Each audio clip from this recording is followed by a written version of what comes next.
Salam sejahtera saudara-saudara, kembali lagi bersama saya Diki di dalam program Renungan Harian pada hari ini. Ayat pada hari ini diambil dari 1 Yohanes 1 ayat yang 9-10 yang berbunyi demikian. Jikalau kita mengaku dosa, maka ia adalah setia dan adil, sehingga ia akan mengampuni segala dosa kita dan menyucikan kita dari segala kejahatan. Jika kita berkata bahwa kita tidak ada berbuat dosa, maka kita membuat dia menjadi pendusta, dan firman-Nya tidak ada dalam kita. Berbicara tentang pertobatan sepertinya mudah-mudah saja. Mungkin juga tanpa sadar kita menyuruh seseorang yang kita kenal untuk melakukan tobat lah. Pertobatlah gitu ya, jangan melakukan hal itu demikian. Tetapi nyatanya pertobatan bukanlah hal yang mudah. Entah ini kaitannya dengan pertobatan orang lain atau juga mungkin pertobatan yang harusnya terjadi dalam setiap kita pribadi. Mungkin kita pernah menjumpai orang yang berusaha untuk melakukan pertobatan namun ternyata juga beberapa kali gagal. Ia kembali jatuh kepada lubang yang sama. Atau jangan-jangan kita juga begitu. Ingatkah pengakuan dosa dan pertobatan yang kita ungkapkan dalam doa dan pengakuan dosa kita pada hari Minggu setiap yang biasanya kita lakukan? Apakah kita masih mengingatnya dan benar-benar melakukan apa yang kita mohon? Pertobatan itu sendiri. Apakah kita benar-benar tidak lagi melakukan dosa yang kita akui? Setiap minggu kita mengaku dosa atas kesalahan kita bersuka cita akan pengampunan. Namun selanjutnya apa?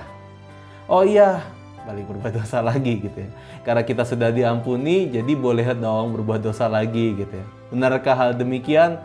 Tentu tidak seharusnya demikian. Pengakuan dosa yang sejati harusnya diikuti dengan sebuah jalan pertobatan. Mengaku dosa dan memohon pengampunan bukanlah hanya sebuah ungkapan yang keluar melalui mulut, melainkan dibuktikan dengan tindakan nyata secara langsung dalam tindakan-tindakan kita.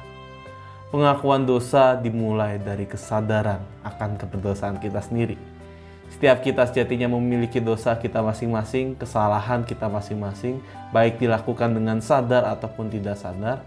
Maka dari itu kesadaran akan keberdosaan ini menjadi pintu awal yang membawa kita kepada pengakuan dan pertobatan. Langkah selanjutnya adalah bagaimana kita mengungkapkan keberdosaan itu kepada Tuhan melalui doa ataupun pengampunan dari Tuhan, serta meminta hikmat Roh Kudus untuk membimbing kita kepada jalan yang benar. Langkah yang ketiga, usahakanlah dan nyatakanlah dalam tindakan konsisten. Ini bagian yang paling tersulitnya.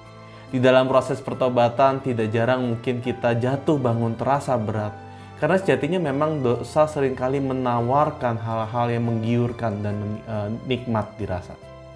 Maka dari itu ketika kita membatasi diri dari dosa tersebut diperlukan usaha yang konsisten. Refleksi bagi kita.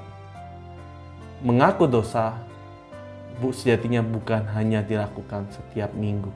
Bukan hanya dilakukan di gereja saja. Melainkan dapat dinyatakan juga dalam kehidupan kita sehari-hari. Tidak perlu untuk menunggu pada hari Minggu untuk mengaku dosa.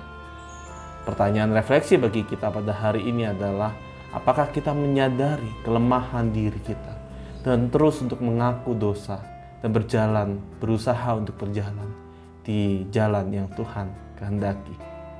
Tuhan Yesus memberkati kita semua.